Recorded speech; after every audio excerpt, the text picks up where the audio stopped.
I want to begin with something that sounds almost embarrassingly simple. When you turn on a lamp in a dark room, light reaches your eyes. That seems unremarkable. We are so accustomed to it that we forget what a strange and frankly disturbing thing has actually happened. A photon left that filament, traveled across the room, and arrived at your eye. That's what we say. That's the story we tell ourselves. But I want to spend some time with you today examining that story very carefully, because when you look at it closely, it turns out to be almost entirely wrong. Let me tell you what I mean. In physics, we have a rule. It's not a suggestion, and it is not a guideline. It is a hard structural feature of the universe as we understand it, confirmed to a precision that would embarrass most of our other theories. That rule is this: nothing with mass can travel at the speed of light. You can accelerate a particle with mass as much as you wish, pour as much energy into it as the universe will allow, and it will approach the speed of light asymptotically, getting closer and closer, but never arriving. The speed of light is a wall you cannot climb over if you happen to have mass. The photon, however, has no mass, and so it travels at exactly the speed of light. Always, not approximately, not nearly. Exactly. A photon cannot travel slower than light any more than you can travel faster than it. That is simply what a photon is. Now here is where the paradox begins, and it is a genuine paradox, not a rhetorical flourish. It comes directly from special relativity, from Einstein's beautiful theory that most people have heard of but fewer have actually followed to its logical conclusions.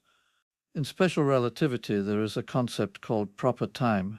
Proper time is the time experienced by a moving object, the time that would tick on a clock traveling alongside that object. And what Einstein's equations tell us with complete unambiguity is that as you approach the speed of light, your proper time slows down.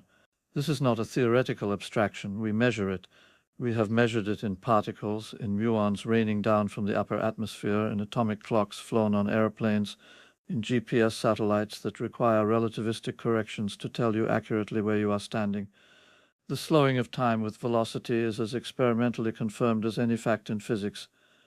Now follow this to its end.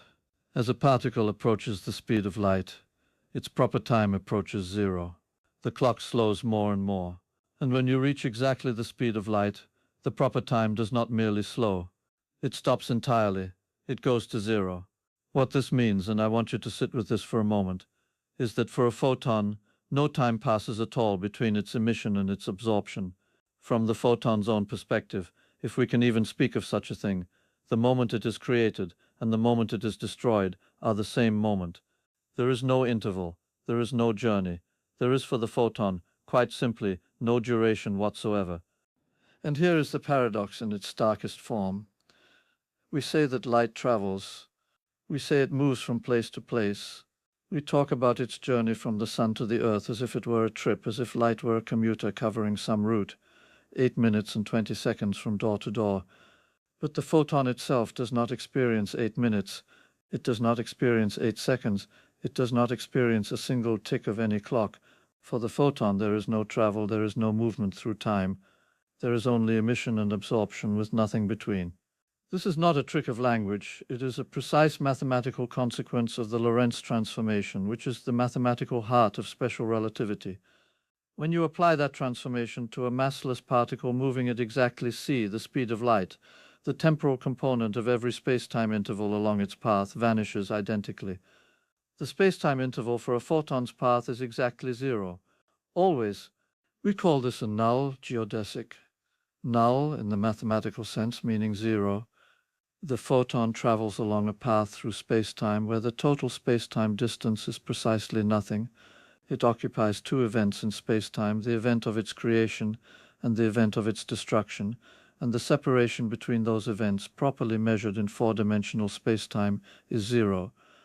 They are in a deep geometrical sense the same point. Now you might wonder whether this is merely a clever mathematical artifact with no physical significance. I have heard that objection, and I find it unpersuasive. The mathematics of physics is not decorative.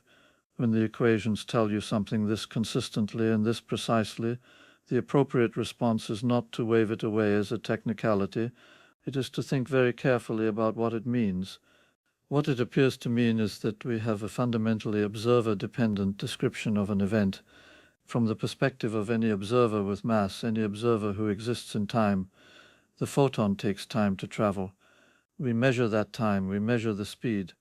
We build our entire technology of communication, of lasers, of fiber optics, of radio telescopes, on the assumption that light travels at a finite speed, and this assumption works magnificently. There is no question about the practical utility of the description, but from the perspective of the photon itself, that same event is instantaneous. No time elapses, no travel occurs. Two descriptions, both consistent with the mathematics, both consistent with every experiment we have ever performed, and yet they seem to be saying entirely different things about the nature of what happened. I've always believed that physics is most interesting not when it gives us clean answers, but when it reveals the depth of our confusion, and this is a genuinely deep confusion. It touches on questions that we have not fully resolved, questions about the nature of time, about what we mean by the word perspective, about whether it is meaningful to ask what things look like from the reference frame of a massless particle. That last question is actually quite subtle. Strictly speaking, special relativity does not define a rest frame for a photon. You cannot transform yourself into a reference frame moving at the speed of light. The mathematics breaks down before you get there. The Lorentz transformation, which transforms your observations into the observations of a moving observer, contains factors that diverge, that blow up to infinity, as the relative velocity approaches c, so in a formal sense there is no photon's eye view to speak of. And yet the zero proper time result is perfectly well defined. It does not require you to ride alongside the photon. It is simply a statement about what the relativistic equations give you when you evaluate proper time along a null geodesic. The answer is zero, and it is clean and unambiguous. So let me press a little further and tell you about what quantum mechanics adds to this already extraordinary picture, because classical light, as Maxwell understood it, is a wave. It oscillates, it has a frequency. When we say light is red or blue or ultraviolet, we are saying something about how rapidly that wave oscillates, about its frequency. The higher the frequency, the bluer the light, the more energetic the photon. And this relationship between energy and frequency was one of the great discoveries of the early 20th century. Max Planck found it first, and Einstein understood it perhaps most clearly. The energy of a photon is precisely Planck's constant multiplied by its frequency. But now we have a problem that is perhaps even stranger than the proper time problem. If the photon has zero proper time, if from its own perspective it exists only in a single instant with no duration, then what does it mean to say that it oscillates? What does it mean to have a frequency? Frequency is the number of oscillations per unit time. If there is no time, there can be no oscillation. And if there is no oscillation, where does the energy come from? This is not a question with a simple answer, and I am going to be honest with you and tell you that the resolution lies in the fact that quantum mechanics and special relativity, though we have managed to reconcile them mathematically in quantum electrodynamics, still have a somewhat uneasy philosophical relationship. The photon is not a classical wave in space. It is a quantum excitation of the electromagnetic field. Its frequency is a property of the quantum state, encoded in the phase of the wave function, and this phase evolves in a way that is mathematically analogous to oscillation, but does not require time in the way that a mechanical oscillation does. Quantum electrodynamics, the theory that I spent much of my early career helping to develop and clarify, treats the photon as an excitation of a field that permeates all of space. The field is always there. The vacuum itself is not empty. It is a seething, fluctuating background of virtual particles and field excitations. When an electron accelerates or changes its energy state, it does not so much create a photon as it disturbs the field in a way that propagates outward. The photon is the name we give to that disturbance when it is quantized, when it comes in discrete packets of energy. And this field description does something interesting for our paradox. The photon does not travel from one place to another in the way a baseball travels from a pitcher to a catcher. The field exists everywhere simultaneously. What happens is that an excitation of the field at one location and time becomes correlated with a detection event at another location and time. The photon is in some sense the relationship between those two events rather than an object making a journey between them. Richard Feynman, with whom I had the enormous good fortune of working and arguing and learning in those extraordinary years at Cornell, had a beautiful way of thinking about this. In his path integral formulation of quantum mechanics, a particle does not travel by any single path. It travels by all possible paths simultaneously. When you calculate the probability of a photon going from point A to point B, you must sum over every conceivable path between those points, including paths that seem wildly improbable, paths that loop backward in time, paths that travel faster than light in intermediate steps. The actual trajectory we observe is the result of all these paths interfering with one another, with most of the improbable ones cancelling out, and the classical path emerging from the constructive interference of those nearest to it. This is a picture of reality that is deeply strange, and I do not think anyone, including Feynman, including myself, ever became entirely comfortable with it, but it is extraordinarily accurate. The predictions of quantum electrodynamics have been confirmed to better than 1 part in a billion in some measurements. It is in quantitative terms the most successful theory in the history of science. And yet when you ask what a photon is, when you ask what is actually happening as it moves from a light bulb to your eye, the theory does not give you a simple answer. It gives you a probability amplitude. It gives you the mathematical tools to predict what you will observe when you make a measurement. It does not give you a picture of a small ball moving through space. Einstein spent decades being troubled by this. He was one of the founders of quantum mechanics, and he never reconciled himself to the idea that physics could be fundamentally probabilistic at its core. His discomfort led him to some of the most productive scientific arguments of the 20th century, the debates with Bohr that shaped the entire philosophical interpretation of quantum theory. Einstein believed there must be a deeper underlying reality, hidden variables perhaps, that would restore determinism and locality to the description of nature. Most physicists today do not share that belief. The Bell inequalities, tested beautifully in experiments in the latter part of the 20th century, have essentially closed off the most natural versions of the hidden variable program. But Einstein's intuitions were not foolish. They were the intuitions of a man who believed that the universe ought to be describable in terms of things that have definite properties at definite locations, and that a complete physical theory ought to tell you what those things are doing even when you are not looking. Quantum mechanics deliberately and systematically refuses to do this, and that refusal is not a failure of the theory. It appears to be a fundamental feature of reality. Now I want to return to the photon and add one more layer to our paradox, because there is something about light that has troubled careful thinkers since long before the quantum era. It is the question of what light actually is. Before the 19th century was finished, James Clerk Maxwell had produced his equations, 4 elegant relationships between electric and magnetic fields that remain as beautiful and as precise today as when he wrote them down. And those equations predicted something extraordinary. A changing electric field generates a magnetic field. A changing magnetic field generates an electric field.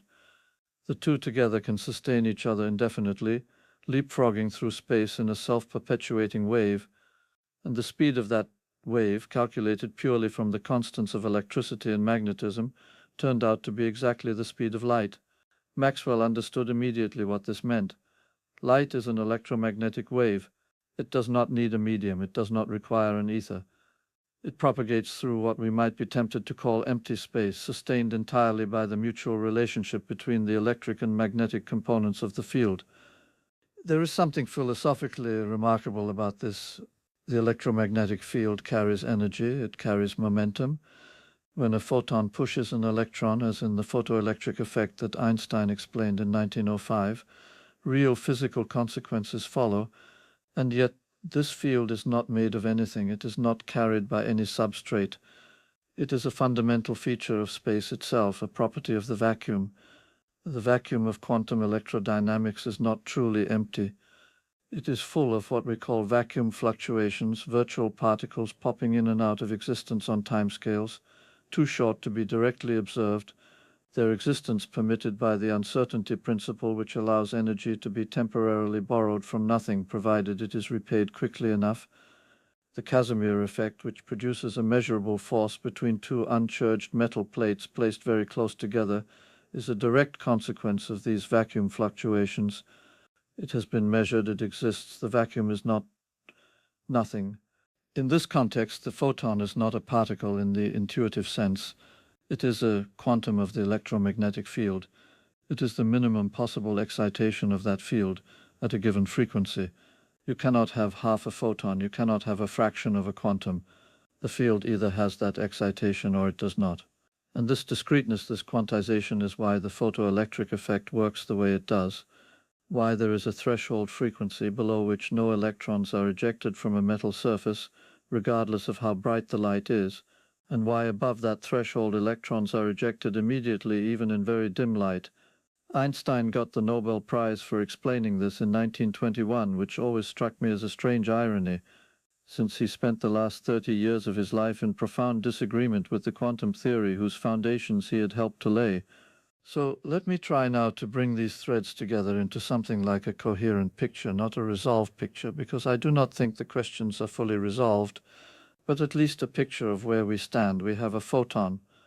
It is created perhaps in the filament of your lamp when an electron drops to a lower energy level and emits the energy difference as a quantum of light.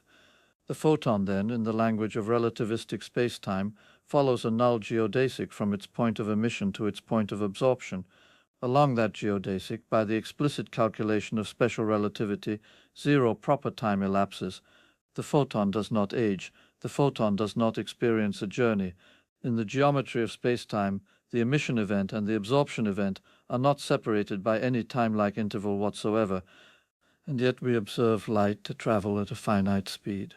We time it, we use its finite speed to measure astronomical distances. The universe is old enough that we can see light that left its source billions of years ago, light from galaxies so distant that the universe has expanded significantly in the time it took that light to reach us. None of this is paradoxical in the coordinates of any observer with mass. From our perspective, light takes time to travel. Both of these descriptions are correct. Both of them follow from the same equations. The appearance of contradiction arises because we are attempting to simultaneously maintain two different perspectives, the perspective of an observer in time and the perspective of a massless entity for which time does not exist, and we are assuming these perspectives must give a consistent narrative. They do give consistent mathematics, they do not give a consistent narrative in ordinary language, and I think this is genuinely important. It is a reminder that our language evolved to describe the world of middle-sized objects moving at speeds small compared to light. It is not adequate to describe what happens at the extremes. When we say that light travels without ever moving, we are trying to compress two mathematically precise but philosophically irreconcilable descriptions into one sentence. The sentence sounds paradoxical because it is paradoxical. That is not a failure of physics. It is physics telling us something true about the limits of the concepts we use to describe the world. There are those who find this deeply uncomfortable and who want physics to provide a picture, a story they can visualize and follow. I understand that desire. I have always loved the visual intuition that Feynman brought to physics, the way his diagrams gave you something to draw and something to follow. But Feynman himself was always careful to point out that the diagrams are computational tools, not pictures of what actually happens. When a photon goes from point A to point B and you draw a line between those points, you have not described the photon's journey. You have described the contribution of one particular process to the overall quantum amplitude. The complete description requires summing over all diagrams, and that sum is not a picture of anything. The deeper lesson that physics keeps trying to teach us and that each generation has to learn anew is that reality does not owe us comprehensibility in terms of everyday experience. The everyday world is a very special case, a limiting case of something far more general and far stranger. Newtonian mechanics is the limit of relativity when velocities are small. Classical physics is the limit of quantum mechanics when the relevant action is much larger than Planck's constant. The comfortable world of solid objects, definite trajectories, and persistent identities is an approximation that works magnificently well in the regime we evolved to inhabit, but it breaks down precisely in the places where physics is most interesting. Light is interesting, the photon is interesting, the fact that it can be emitted and absorbed with no proper time between those events, the fact that it propagates as a wave and arrives as a particle, the fact that its behavior cannot be fully described in any single classical language. These are not bugs in our understanding. They are features of reality, hard-won truths that required a century of extraordinary intellectual effort to uncover. I have spent most of my life around physics and physicists. I have known some of the people who built these theories and argued about these questions. What strikes me looking back is not the elegance of the answers we found, though the answers are often extraordinarily elegant. What strikes me is the strange combination of confidence and humility that good physics requires. Confidence that the mathematics is telling you something true. Humility about whether your intuitive picture of what the mathematics means is correct. The photon paradox is not resolved by any of what I have said today. We have not explained away the strangeness. We have mapped it more carefully. We have seen that it connects to special relativity on one side, to quantum mechanics on another, to the nature of fields and vacuum and probability and measurement. These are not small things. These are the foundations of our current understanding of nature, and they remain even now genuinely incomplete. We do not have a quantum theory of gravity that satisfies most physicists. We do not have a full understanding of the measurement problem in quantum mechanics of what actually happens when a photon is absorbed by a detector and a definite outcome is registered. We have very good recipes, and those recipes work, but the underlying interpretation, the question of what the universe is actually doing when we are not looking, remains open. I want to end by saying something that may surprise you. I think this openness is not a failure of science. I think it is one of science's great achievements. We have been honest enough, careful enough, rigorous enough to reach the point where the questions we cannot answer are interesting questions, fundamental questions about the nature of time and space and reality. A century ago, the photon itself was barely a hypothesis. The idea that light came in discrete quanta was resisted by most physicists for years after Einstein proposed it. The path from that resistance to the precise and powerful theory of quantum electrodynamics required some of the most extraordinary minds of the 20th century working at the very limits of human understanding. What they discovered is that light, that most familiar of things, that thing you have seen every moment of your waking life, is genuinely strange. It travels at a speed that, taken seriously, means it does not travel at all. It oscillates at a frequency that, taken seriously, implies oscillation without duration. It behaves like a wave when you look at its propagation and like a particle when you look at its arrival. It fills the universe and connects every illuminated event to every eye that sees it, and the connection it makes is, in the geometry of space-time, no distance at all. I find this wonderful. Not wonderful in a vague, hand-waving sense. Wonderful in the sense that it fills me with genuine wonder that the universe should be put together this way, that the entity which makes vision possible, which has been the symbol of knowledge and understanding in virtually every human culture, should itself be one of the deepest unsolved riddles in all of physics. We do not fully understand the photon. We have learned to use it with extraordinary precision and extraordinary power, but understanding it, really understanding what it is and what it does and how to think about it clearly, remains work that future generations of physicists will have to do. I hope some of them are watching.